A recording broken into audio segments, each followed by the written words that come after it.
الرحمن علم القرآن خلق الإنسان علمه البيان.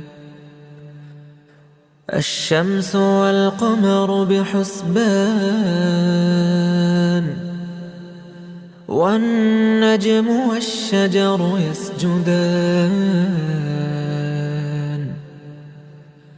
والسماء رفعها ووضع الميزان ألا تطغوا في الميزان وأقيموا الوزن بالقسط ولا تخسروا الميزان. والأرض وضعها للأنام